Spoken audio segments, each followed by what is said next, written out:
Friends, Radhe Radhe. Welcome to my YouTube channel. ये मेरा YouTube पर फर्स्ट वीडियो है जिसमें मैं आपको अपने बारे में एक शॉर्टली इंट्रोडक्शन देना चाहती हूँ। मैं इसमें ज़्यादा कुछ नहीं बताऊंगी और नहीं मैं इस वीडियो को ज़्यादा लॉन्ग करूँगी। मैं इसमें आपको अपनी नीट जर्नी के बारे में बताऊंगी कि मैंने अपनी नीट जर्नी में क्या क्या किया है और मैंने किससे पढ़ाई की है, मैं किस बैच को फॉलो करती थी। तो पहले तो मैंने अपना 12th पास आउट किया था, उसके यूपी बोर्ड से था मेरा 12th। तो मैंने जब 12th पास आउट किया था, तो मैं उसके साथ अपना एक नीट दी थी। तो उसमें मेरा उतना स्कोर नहीं आ पाया था जिससे मैं एक एमबीबीएस की सीट को अफोर्ड मतलब एमबीबीएस की सीट मैं ले सकूँ।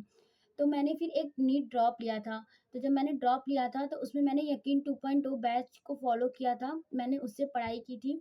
तो मुझे बीएचएमएस की सीट अलॉट हुई थी बट मैं उसे नहीं ली और वो मेरा मिस्टेक था, मुझे वो ले लेना चाहिए था। क्योंकि मुझे एमबीबीएस करना था तो इसलिए मैंने वो नहीं लिया, वो मेरा मिस्टेक था। अ, फिर मैंने एक दोबारा नीट का ड्रॉप लिया था, जिसमें मैंने फिर से यकीन 2.0 बैच से ही पढ़ाई की थी, बट अपने हेल्थ इश्यू की वजह से मैं नीट का एग्ज़ाम ही नहीं दे पाई। फिर मैंने थर्ड ड्रॉप जब लिया था, मैंने थर्ड ड्रॉप लेने का सोचा था, लेकिन मैं नीट के लिए प्रिपरेशन नहीं की थी।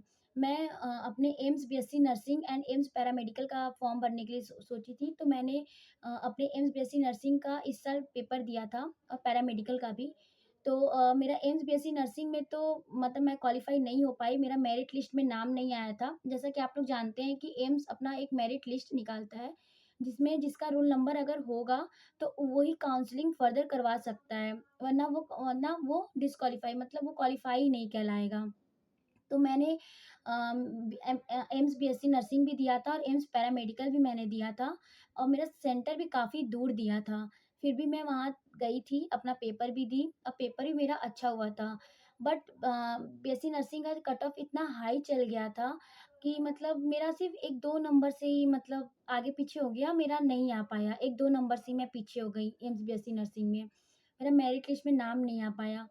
फिर एम्स पैरामेडिकल भी मैंने दिया था, तो उसमें मेरा मेरिट लिस्ट में रोल नंबर आया है।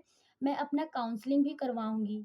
फिर देखते हैं कि मुझे कौन-सा सीट और कौन-सा कोर्स अलॉट होता है। मैं तो रेडियोलॉजी करने का सोची हूँ, बट आगे देखते हैं कि क्या होता है। मैं काउंसलिंग करवाऊँगी, अभी तो काउंसलिंग का डेट नहीं आया है। जब काउंसलिंग का डेट आता है, तो मैं उसके बारे में आपको अपडेट कर दूँगी और आगे आप भी बताना कि आप एम्स बीएससी नर्सिंग या पैरामेडिकल में कौन-सा पेपर दिए थे और आपका मेरिट लिस्ट में नेम आया है कि नहीं आया है।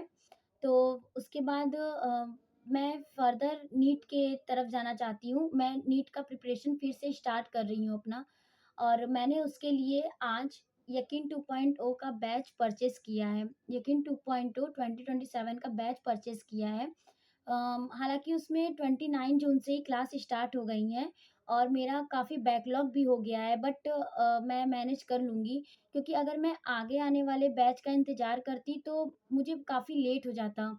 फिर मेरा प्रिपरेशन में मुझे मतलब बहुत ज़्यादा लेट हो जाता, इसलिए मैंने यकीन 2.0 बैच को परचेज़ कर लिया है और मैं उसमें क्लास स्टार्ट करूँगी और मैं ये तो हो गई मतलब मेरी नीट जर्नी के बारे में। अब मेरी एक नई नीट मतलब नीट की जर्नी मेरी नई अभी स्टार्ट होगी, जिसमें मेरा मेन फ़ोकस सिर्फ़ नीट रहेगा, एमबीबीएस रहेगा। तो आगे आप लोग बताना कि आप लोग 2027 में किस चीज़ का फॉर्म भर रहे हो? एमबीबीएस का फॉर्म भरोगे, नीट का फॉर्म भरोगे या बीएससी नर्सिंग करना चाहते हो या पैरामेडिकल करना चाहते हो? आप लोग मुझे बताना और मैं आपको बताऊँगी मैं अगले वीडियो में आपको बता दूँगी कि मेरा जो मैंने फर्स्ट ड्रॉप लिया था उसमें मेरे कितने मार्क्स आए थे और जो मैंने 12th के साथ लिया था उसमें कितने मार्क्स आए थे मेरे।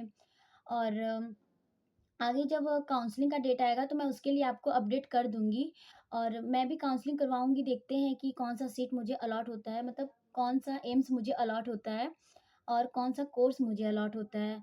बट चांसेस तो कम है, बट फिर भी एक बार मैं काउंसलिंग तो ज़रूर करवाऊँगी अपना।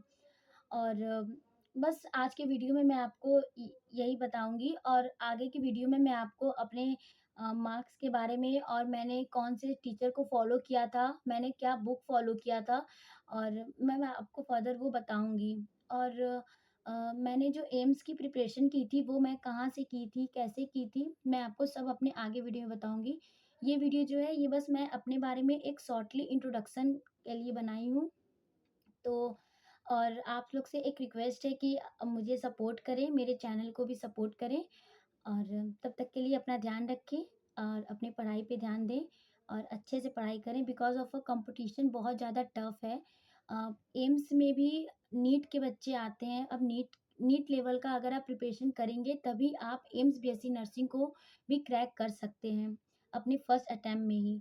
उसके लिए आपको खूब मेहनत करनी होगी, अपनी प्रॉपर अपना जो ध्यान है वो अपने ये पेपर पे ही देना होगा और जो चीज़ आप फ़ॉलो कर रहे हैं, आप एक टीचर को फ़ॉलो करिएगा, आप एक प्लेटफ़ॉर्म को, एक टीचर को ही फ़ॉलो करिएगा। मैं आपको अपने वीडियो में आगे बताऊँगी कि मैं किस प्लेटफ़ॉर्म को फ़ॉलो कर रही हूँ एंड किस टीचर को फ़ॉलो करती हूँ।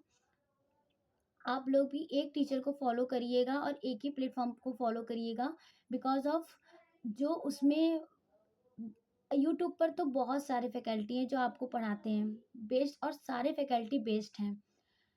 मैं आपको ये कहूँगी कि आप जिससे अच्छे से समझ पाते हैं, जो आप मतलब जिसका आप अच्छे से वीडियो लेक्चर देख पाते हैं, जिसका आपको प्रॉपर समझ में आता है, आप उसी से अपनी फर्दर आगे की स्टडी अपनी कंटिन्यू करिएगा। क्योंकि कंपटीशन इतना ज़्यादा हो गया है कि अगर आप अपनी एक एक प्लेटफ़ॉर्म पे और एक टीचर को फ़ॉलो नहीं करते हैं, तो आप मतलब एग्ज़ाम नहीं निकाल सकते हैं। क्योंकि 1 ईयर के प्रिपरेशन के बाद भी अगर इतना मेहनत करने के बाद भी अगर सिर्फ़ 1-2 नंबर से नहीं हो पाता है एग्ज़ाम, तो बहुत हर्ट होता है, बहुत दुःख होता है। ये तो आप भी जानते हैं, ख़ास करके जब कोई मिडिल क्लास फैमिली का रहता है तो उसके लिए। तो इसलिए आप अपने पढ़ाई पे प्रॉपर ध्यान दीजिए और एक टीचर को फ़ॉलो करिए और उनसे अच्छे से पढ़िए। और हाँ, हफ़्ते में 1 टेस्ट तो ज़रूर दीजिएगा। मतलब जैसे आप 1 वीक पूरा पढ़ाई किए, 1 वीक तो आप कोई भी बैच लेंगे तो उसमें आपका पूरा मंडे से सैटरडे तक क्लास चलती है। आपका संडे को क्लास नहीं चलती है। जैसे मैं यकीन 2.0 का बैच ली हूँ तो उसमें संडे को क्लास नहीं चलती है। तो आप संडे को अपना एक टेस्ट दीजिए। अगर आप एक ड्रॉपर हैं तो आपका तो सिलेबस पहले से ही कंप्लीट हुआ होगा। तो आप अपने सिलेबस को मतलब अपने क्लास के साथ आप कंटिन्यू करिए ही, साथ ही साथ आप अपना एक मॉक टेस्ट भी देते जाइए। क्योंकि आप एक ड्रॉपर हैं तो आपको पहले से ही आपका सब रिवीजन हुआ होगा और एनसीईआरटी तो आप एकदम रट डालिए। एनसीईआरटी लाइन वाइज़ लाइन आपके टिप पर होनी चाहिए। क्योंकि नीट के पेपर में आपको एनसीईआरटी से ही पूरा प्रॉपर देता है। जैसे इस साल जो नीट का पेपर हुआ था रीनीट को देखें चाहे नीट को देखें, उसमें पूरा एनसीईआरटी लाइन वाइज़ लाइन आया था। जो बच्चा सिर्फ़ एनसीईआरटी ही पढ़ा रहा होगा, उसका नीट में 360 आउट ऑफ 360 मार्क्स ज़रूर आए होंगे। नहीं 360 तो 350 तो ज़रूर ही आए होंगे। क्योंकि नीट का जो बायोलॉजी था वो बहुत ईज़ी आया था। अगर कोई बच्चा सिर्फ़ एनसीईआरटी को फ़ॉलो किया होगा, तो उसका भी नीट में बायोलॉजी का जो सेक्शन है वो बहुत अच्छा गया होगा। केमिस्ट्री थोड़ा टफ थी बट वो भी देखा जाए तो वो भी एनसीईआरटी बेस्ड ही थी पूरा। हाँ, फिजिक्स तो बहुत ज़्यादा टफ थी और ख़ास करके जिसको फिजिक्स एकदम नहीं आती है उसके लिए तो फिजिक्स बहुत ज़्यादा टफ थी। ये तो मैं मानती हूँ क्योंकि मेरा भी फिजिक्स बहुत वीक है बट क्या कर सकते हैं, अब एग्ज़ाम देना है तो स्ट्रॉन्ग तो बनाना ही पड़ेगा। तो मैं आपको आगे अपने लेक्चर में बताऊँगी कि मैं फ़िज़िक्स के लिए, बायोलॉजी के लिए एंड केमिस्ट्री के लिए किस टीचर को फ़ॉलो करती हूँ एंड मैं अपना बैच तो बता ही दी हूँ कि मैंने यकीन 2.0 का बैच लिया है और मैं उसी से आगे अपनी फ़र्दर पढ़ाई करूँगी और आगे जो भी होगा मैं आपको अपने नेक्स्ट वीडियो में अपडेट कर दूँगी। तब तक के लिए अपना ध्यान रखें। Radhe Radhe, bye bye.